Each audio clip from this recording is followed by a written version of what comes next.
Hello, hello, hello. Welcome to another thrilling episode of PROG Review. I think this is PROG. Yeah, this is PROG Review. When is a remix album better than the original?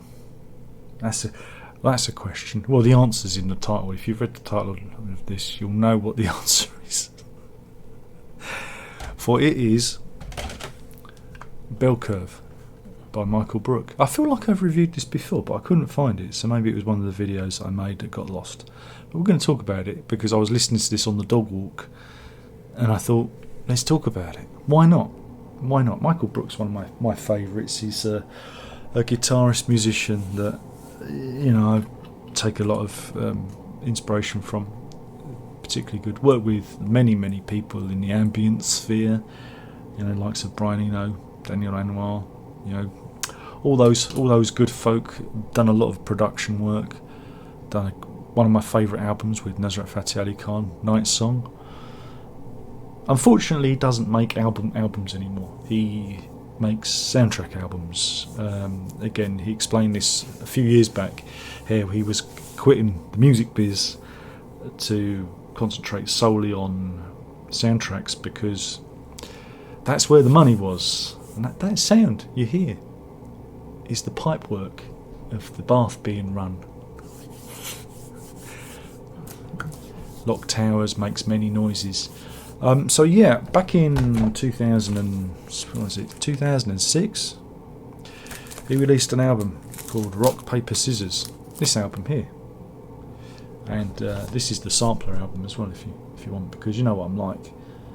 I collect all the bits, and I have reviewed this. There is a review of this, which I don't know. I'll put in the end titles, so you can go and watch that.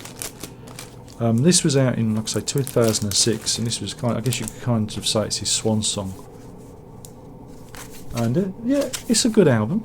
I don't think it's I enjoyed it, but then BellCurve came along, and it features some guest artists on here: Lisa Germano, Paul Buchanan, Nusrat Fateh Ali Khan, in sample form. Again, he sampled Nusrat to a better extent than Gabriel did on Up. So yeah, it's an okay album. It's a good album, but there are some bits of it that leave me unsatisfied. Like there's a track, is it Darker Room, which is a lovely piece of music, but you have Richard Burton speaking under Milkwood, the poem. Was it Dylan Thomas's Under Milkwood section over it, and it always felt like the music was more interesting. I mean, don't get me wrong, Richard Burton, poetry, you know, Dylan Thomas, fantastic, but I've always preferred the instrumental version, and that's where this comes from. This is, like I say, BellCurve. It was produced and mixed by James Hood. James Hood is better known as a drummer. Played with I think it was the Pretenders for a while. He makes his own music now. He's more of an ambient percussion artist.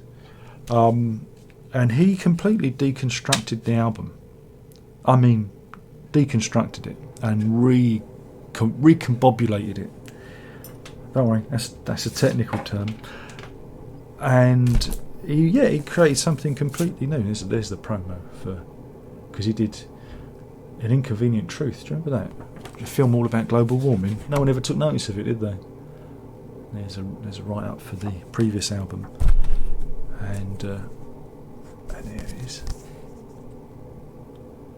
And so yeah, what James does is he takes it all apart and puts it back together again, and creates something that is familiar yet completely strange and different. It truly is a remarkable feat, and it's got to a point where I prefer BellCurve over the original, even though there's some good stuff on the original. Don't get me wrong, the title track, for example, is a pretty good kind of rock song with a vocal, all about consumerism. Again, what Hood does is Hood takes all the vocals out, and just reduces it to its instrumental passages, and he re-sequences the album and creates a rather marvellous sonic journey. And yeah, I mean, it's I can't say again when it's an overly positive review, I always run out of things to say other than, it's one of those things where you do need to listen to them back to back, listen to one to the other and back again to really admire the work on this. Now again, I come from an age, because I'm so old, that when you talk about remixes, you instantly think back to the 12-inch mega mixes of the 1980s, where in order to fill up a 12-inch single, songs were just extended, or they put extended drum beat over it, and there wasn't anything necessarily deconstructed about them. It was all a bit more of a cynical attempt to squeeze the money out of the fans, whereas this shows you how powerful a good remix can be. It can, like I say, it can completely take those elements, and he's taken the elements of that album and blended them, and you hear new things. And again, if you like Brook's guitar playing, you've got all that in spades. And again, Darker Room, there's no Richard Burton, he's removed from it. There's no Lisa Germano's singing on Want. It's all beautifully instrumental.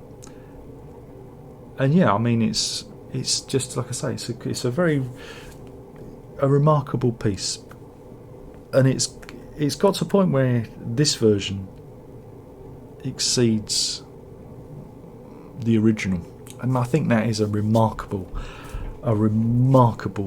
thing to have happened. Of course, that could just be me. But I listened to both of these on the dog walk, and it's like night and day. You hear bits of both, and again, there's a bit of, I don't know, is it cognitive dissonance, where you think, is this the same album? And you play them, like I say, I listen to them back to back, and again, listen to them, you realise details are missing or are present in the opposite one. It's a really good contrast. It's good for contrasting the two records. And I think it's a really remarkable record, and it's probably something, well, again, I doubt if anyone bought it. It was hard enough for me to get the CD version back in the day. I think now it's a promo copy that I found off eBay. So yeah, it's one of those records that kind of fell under the radar. Again, Michael Brook is a very niche artist, but if you want progressive music, if you want music that really is trying to, again, push in different directions, and are interested in music production and how all these elements fit together, listen to the pair of them. It will give you ideas. It will certainly make you appreciate the power of the remix. Wow, there we go. So yeah, that was me. And I feel like I've talked about this before, talking about BellCurve, which is a deconstruction and reconstruction of this album, Rock Paper Scissors. And I think this is better than this now. I mean, this is good, but because it's all instrumental and there's lots more guitars, I like this better, So yeah, that's what I've been listening to, and I enjoy, and hopefully you can track it down. I'm sure it's available for streaming out there somewhere. So maybe I'll include some eBay links that'll help you find a copy if you're so inclined, which will give me a shiny magic penny if you buy anything. An affiliate eBay link. Wow, there you go. God, have they filled that bath up yet? Alright, thank you for watching. My name is Darren Locke. Like I said, I've been talking about BellCurve by Michael Brook, which is a remix album by James Hood of this album.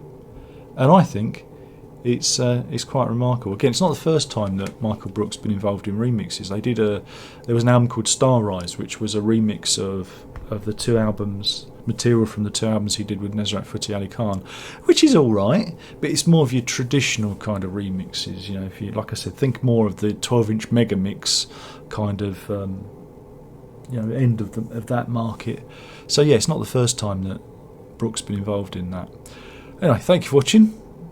Hopefully you enjoyed the video. There's only one more thing left to say by now. You know what that is, and that is prog on.